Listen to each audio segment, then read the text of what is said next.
There we go. Okay. I am, thank you so much for Dawn and Shifra and the Temescal bid for inviting me today. My name is Helen Wyman, and I'm the Community Banking Officer at Community Bank of the Bay. I'm going to be talking to you about the PPP program, and tell you a little bit about the bank. This is who I am. I actually have working with bids. I used to run the Montclair Village Association and the Laurel District Association way back in the day. So this is a little bit about me and my background. Welcome to Community Bank of the Bay. And I'd like to tell you a few things about our bank that maybe you didn't know. Community Bank of the Bay is actually California's first certified CDFI.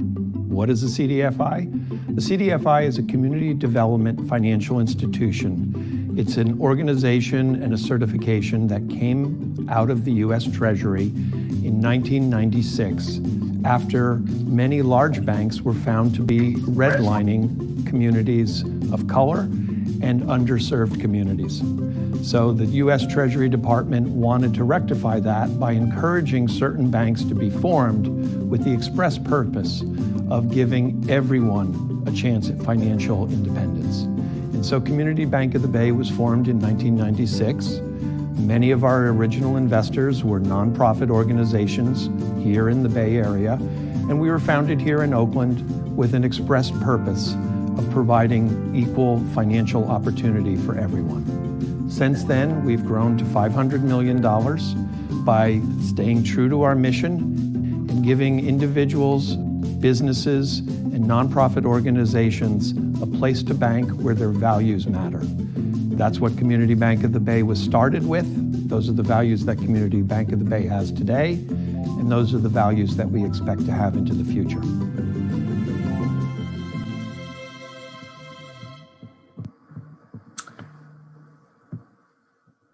So that was our CEO and president, Bill Keller, talking, and we are a mission-driven bank. We are locally owned and operated. We're headquartered in Oakland, California. This is our mission and our values, which are key to who we are as a bank. Dawn and both Shifra and Dawn and the Temescal bid are clients of ours, so they can sort of attest to who we are and how we operate. We really try to put the business first, and so that's why we have been a big part of the PPP process. So we're a CDFI, which is a community development financial institution. And the reason that that's important when it comes to this PPP and this second round is that we have been tasked by the government to make sure that businesses don't get left behind. So we got a couple of extra days. We were actually open early. The portal was open early for us as a CDFI, and throughout the process, they will be stopping the big bank applications and allowing CDFIs like us to process applications. So they look to the local banks and CDFIs to really fill that gap where the big banks left businesses behind. They're looking to us to make sure that that doesn't happen, and they're facilitating us by giving us these extra benefits to our clients who process PPP through us. So this is just, why bank with us? We're local, we are here, we're part of the community, and we do give everyone a fair shot. So 100% of the eligible businesses received a PPP loan last year in the first round that applied through us. So last year, as everybody probably knows, if you applied, it was a really difficult situation for everyone. The banks we didn't have any, the guidelines came out, we had to figure out, SBA had to come up with an application, the banks got it. We really didn't have any experience with doing a program like this and launching it. There were definitely people that got left behind. There was definitely flaws in the process. The great thing is we can learn from that and we can apply it this time. We did get 100% of our of the applicants that applied through us received a PPP loan, and that is partly because we have a dedicated team of analysts that do help people process their applications. Let's see, we have, so the new round. So this time, some of the PPP process, if you haven't applied before, they are encouraging you to apply. This round, it's called a second draw. There's a simplified application, hopefully a little less complicated than the first one, which created lots of challenges. It's an online application. If you don't know that already, that has to be done through a bank. So the application this time is simpler. The second draw is available to businesses that use their first one or are planning to. They also are giving an extra, they're giving more to bars and or restaurants. Food and hospitality, actually, it's who's been, it's a 72 is the NACES code. If your business starts with the 72, that those qualify for 3.5 times your average monthly payroll cost. How the PPP is determined is based on payroll. So eligibility for the PPP, businesses with fewer than 300 employees, businesses that, and to qualify for this round, you have to show a loss in from 2020 in one quarter, at least 25% reduction in gross receipts for the same quarter compared to that in 2019. Forgiveness. So these loans are 100% forgivable if you use them according to by spending it on eligible expenses. Payroll is, this was the payroll protection program. So it really is focused on payroll. And so, but there also is a caveat for self-employed and businesses. And this time around for Schedule C, if you made a profit in 2019 and you are self-employed, then that you can add that to your, not the whole profit, but it's actually the average monthly, what you earned as a sole proprietor. You can apply for a loan for the PPP for that amount. And forgiveness, you will apply for forgiveness after you've exhausted the funds. So as long as you spend the funds on payroll and the eligible expenses, at least 60% of it goes to payroll, then your loan will be forgiven. We have received started to receive forgiveness back from SBA. It's really a great thing to see that your loan has been 100% forgiven if you've, once you've completed that forgiveness process. So how to prepare. So we had, these are the documents that that they're accepting as to a proof of payroll. It's IRS tax forms 940, 941s, California DE9s, DE9Cs, W3s, or 2019 Schedule C. You want to gather your 2019 and 2020 gross revenue by quarter if you would intend to apply for this loan, so that you can show a 25% or more loss in any quarter. It can be any quarter in through the year in comparison to 2019 compared to 2020. And your payroll company will have, if you use a payroll company, they have PPP reports. And those are great. They make it very easy for us and you also for forgiveness purposes. It's very easy. If you don't use a payroll company, your CPA can help you prepare the documents that you'll need for your payroll. And also, of course, they'll have the access to the IRS documents that you've submitted for payroll as well. If you'd like to apply through us, we have an inquiry form and we have lots of information on our website, bankcbb.com. It has a step-by-step tutorials, all the resources that you'll need. If you'd like to apply through us, you don't need an account. It's not required. And we have a form on our website that you can complete. And we have a team of people that are processing these applications basically around the clock while this program is open. It is program is going to close March 31st, or when the money runs out. We encourage everyone to apply. You don't have to have an account with us to apply and or to through us. And if you fill out the form on our website, we will get to you, and we have people that will answer your questions. And that's it. Thank you. All right, and now we're going to have Dave Peters.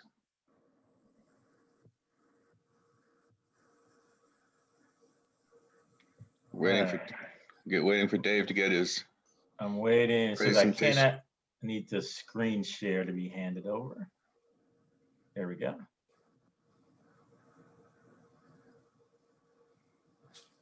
All right, can everybody see that? I can. Okay, Thanks. go. Well, good morning, everybody. Thanks for the invite, Don and Schiffer, and I appreciate the attendees, being here today. A little bit about me and us to kick it off. I'm a third-generation West Oakland resident and recently founded Akebulon Financial Solutions. Really, primarily was driven by response to the first round of the PPP. Was one of the first initial drivers. I noticed that a lot of people I knew, people from my community, either didn't believe that the PPP program was for them, that they would qualify, and then trying to help people to apply. I ran into a lot of issues around actually finding financial institutions that would accept the application. That's something that Helen, talked about earlier. And so through that process, really realized there was an opportunity to provide financial services and information to my community here. And as a result of that, and then, over the summer, there was a lot of response to the George Floyd killing and a lot of talk about, community power building, particularly in BIPOC communities here, and then realized that we could take our 50 years or so of collective CPA experience and deploy it in service to our community for small businesses, for nonprofits, and really look to offer a solution that was really lacking. And we too are clients of Community Bank of the Bay because they are aligned with our values and mission as well. So happy to have the opportunity to present to you today. Standard disclaimer, consult a tax professional. And don't rely on just what you hear here. Everybody's situation is unique. And then, as we say in the world of taxes, it ain't what you make, it's what you keep. This was not said by Warren Buffett. It's not attributable, but words for the wise.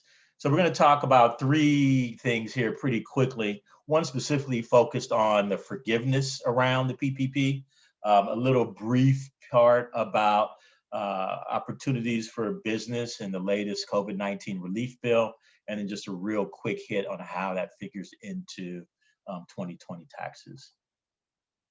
PPP forgiveness. I think Helen covered the key here is at least 60% of the loan must be used for payroll costs to be completely forgivable.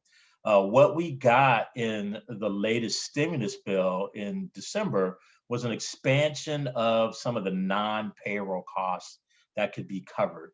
And several particularly important things there were business software or cloud computing services. Everybody's working from home now.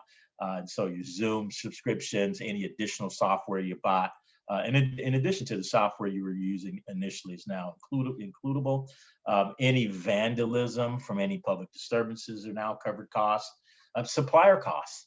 So normal things you buy to operate your business are now coverable, and then worker protection costs, PPE and such. Another change is initially there was I don't know if anyone here got an EIDL. Initially, the grant portion of the EIDL would be deducted, reduce the amount of your forgiveness. That's no longer the case in the legislation. The covered period for payroll was expanded from 8 to 24 weeks. They also passed legislation that said the PPP related expenditures are now deductible on your federal tax return. Initially, they said that wouldn't be deductible. It is now. California, however, has not followed along with the federal legislation. So either California will conform with the federal deduction or they won't. You'll see that. And then there is a super simple one-page application if your PPP loan was 150 or less, the forgiveness form. And I don't know if, my understanding is that the banks are generally using their own particular form. So I'll leave that up to Helen. Maybe she wants to chime in on whether or not CBB is using their own form or is accepting the IRS form. We're actually using our form. So Yeah. it's based on the IRS form. So it's the same form, it's just an online version. And I think you'll find that that's whoever you bank with, that's standard. They all have their own particular form. Stimulus of great interest for many employers was the employee retention credit. Initially, you could not have claim both the PPP and the employee retention credit. They've now changed that. Basically, that is a credit for up to 50% of employee wages, up to $10,000 employee for 2021. This is an excellent benefit to reduce your payroll tax liability. To qualify, there's a couple of criteria. You basically had to be impacted, by COVID, either shut down or significant decline in revenues. It was interesting because I also work with a community grocery store, and because the grocery store was an essential business and wasn't required to close, actually didn't qualify for this. And oddly enough, receipts were not down enough. But this should apply for most people are going to be eligible. For 2021, they made it a little bit more generous. It's now up to $14,000 per employee because you can now claim up to 70% of qualified wages for the first 6 months of 2021. And then instead of a 50% decline, it's 20%. And then a little brief bit about what we saw in the legislation that affects taxes. Business meals are now fully 100% deductible for both 2021 and 2022.